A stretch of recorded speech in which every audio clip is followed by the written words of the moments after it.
नमस्कार। वैसे जो भी प्राणी इस दुनिया में आता है वो कोई ना कोई काम तो करता ही है। इंसान भी जब इस दुनिया में आया तो वो भी अपने साथ अपने कर्मों को लेकर आया। कुछ ना कुछ लोग करते रहते हैं और करते हैं तो वो उसकी प्रशंसा पाने के लिए भी लालायित रहते हैं। वो सोचते हैं कि वो जो काम कर रहे हैं वो लोगों के बीच जाए और तारीफ पाए वो। लेकिन कुछ लोग ऐसे होते हैं जो कभी ये उम्मीद नहीं करते कि उनके काम की तारीफ हो, बल्कि वो चुपचाप खामोशी से अपना काम करते जाते हैं। उन्हें ये लगता है कि वो जो कुछ भी कर रहे हैं उसके लिए कोई पद या प्रतिष्ठा की आवश्यकता नहीं है, बल्कि उन्हें लगता है कि वो समाज को कुछ दे रहे हैं। समाज का मतलब कला है, साहित्य है, संस्कृति है, संगीत है, कुछ ना कुछ हो उसमें उनका योगदान हो रहा है। तो ऐसे बहुत कम लोग होते हैं, लेकिन ऐसे लोगों में से एक हैं पुणे के रहने वाले श्री प्रकाश जोशी।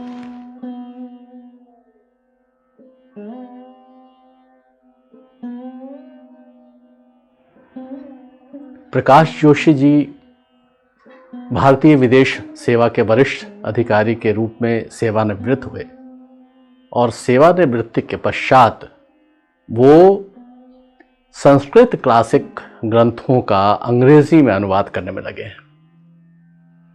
उनके बारे में कुछ और जानते हैं, लेकिन उन्हीं से सुनते हैं वो अपने बारे में क्या कहते हैं। मैं तो बहुत छोटा आदमी हूँ, क्या मेरे बारे में बताऊं। लेकिन ये बोल सकता हूँ कि मेरे लाइफ में चढ़ उतार बहुत आए हैं। मेरा अर्ली एजुकेशन जो था वो बॉम्बे में हुआ और मैंने मैथमेटिक्स की पढ़ाई की। मैथमेटिक्स में मुझे बहुत अच्छे मार्क आए थे बीएससी में और टाटा स्कॉलरशिप मिली थी। उसके बाद मैं कैम्ब्रिज गया था, वहाँ मैथमेटिक्स ट्राइपॉस किया। उसके आने के बाद मैंने यूपीएससी की एग्ज़ाम दी और इंडियन फॉरेन सर्विस को सिलेक्ट हुआ। हमारे समय सिलेक्शन बहुत टफ था और 9-10 ही लोग लेते थे, तो उसमें मेरा नंबर लग गया। फिर मेरा संपूर्ण आयुष्य फॉरेन सर्विस में ही गया। उसमें सर्विस करते समय मैंने इंटरनेशनल रिलेशन में पीएचडी की। मेरी डॉक्टरेट जवाहरलाल नेहरू यूनिवर्सिटी की है।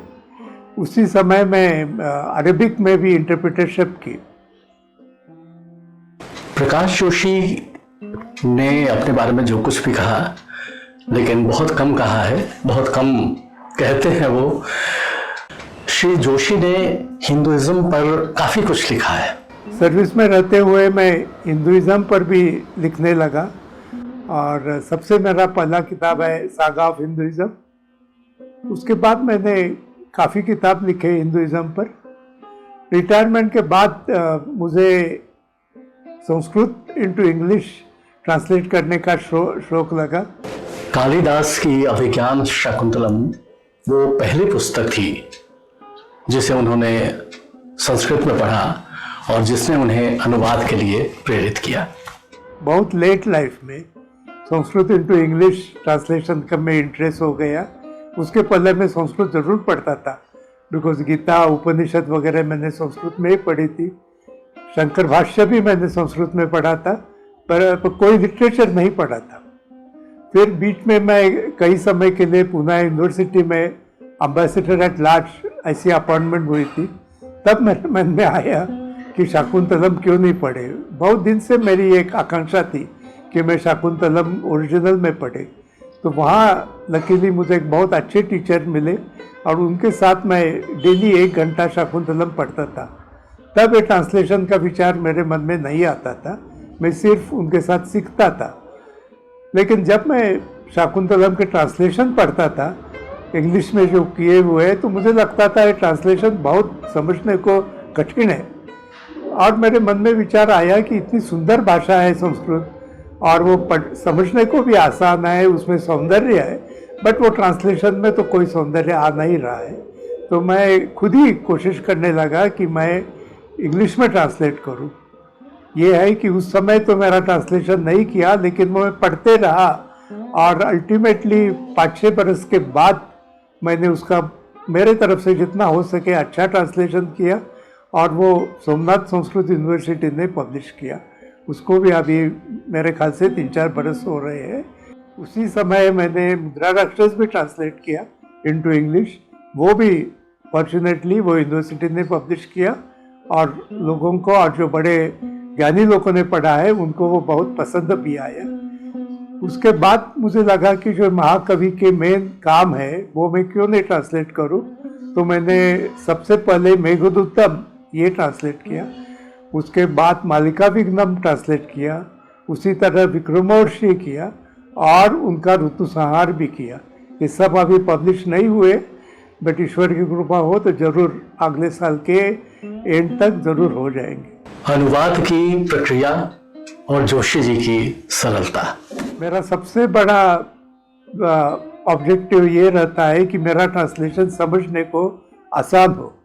दूसरा ये रहता है कि जो ओरिजिनल में लिखा है वही मैं लिखूंगा, क्योंकि मैंने ये देखा है कि बहुत से ट्रांसलेशन में ट्रांसलेटर अपने मन से वर्ड शब्द डालते हैं और मैं ये गलत समझता हूँ। जो शब्द क्लैरिफिकेशन के लिए मैं डालता हूँ वो मैं हमेशा ब्रैकेट में डालता हूँ। फिर मैं कभी भी जो ओरिजिनल संस्कृत का टेंस है वो चेंज नहीं करता हूँ। संस्कृत में पैसिव टेंस बहुत इस्तेमाल होता है, लेकिन जब ट्रांसलेट होता है तो ज़्यादातर ये लोग एक्टिव टेंस में करते हैं, मैं वैसे नहीं करता हूँ।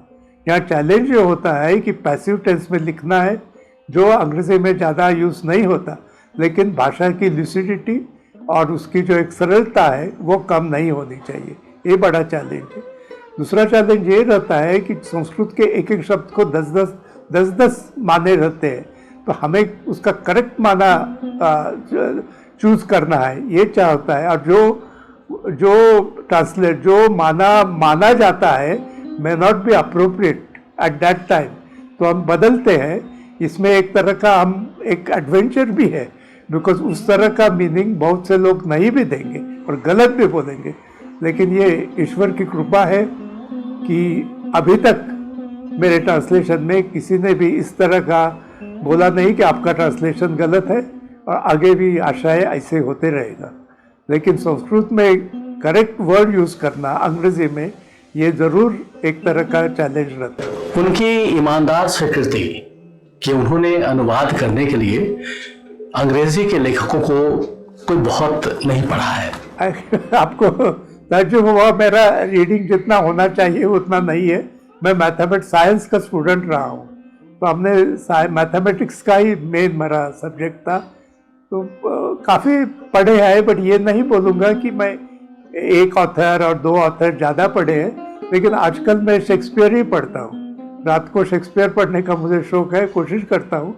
और अभी जो मैं गीता ट्रांसलेट कर रहा हूँ उसमें ये देख रहा हूँ कि शेक्सपियर में ऐसे क्या पैराग्राफ्स है और क्या कोटेशंस हम कर सकते हैं जो हम गीता के ट्रांसलेशन में डाल सकते हैं, कि ये कंसेप्ट जो गीता में है वही शेक्सपियर में भी आया है। तो इस तरह का, तो अभी तो शेक्सपियर ही मुझे अच्छे लगते हैं सबसे। श्री प्रकाश जोशी आज भी बिना थके लगातार और खामोशी के साथ अनुवाद का काम करते जा रहे हैं। उनकी ढेर सारी पांडुलिपियां तैयार हैं जो आज भी प्रकाशन की बाट जो रही हैं। हम तो बस दुष्यंत कुमार के इन शब्दों को आधार बना के उनके शब्दों में ही ये कहना चाहेंगे प्रकाश जोशी के लिए कि कैसे आसमान में सुराख हो नहीं सकता, कैसे आसमान में सुराख हो नहीं सकता, एक पत्थर तो तबीयत से उछालो यारो, एक पत्थर तो तबीयत से उछालो यारो। लेकिन it is labour of love, I enjoy it. और ये भी बोलना गलत नहीं होगा कि वो ये काम मैं नहीं करूँगा तो मुझे लाइफ जीना बहुत मुश्किल होगा।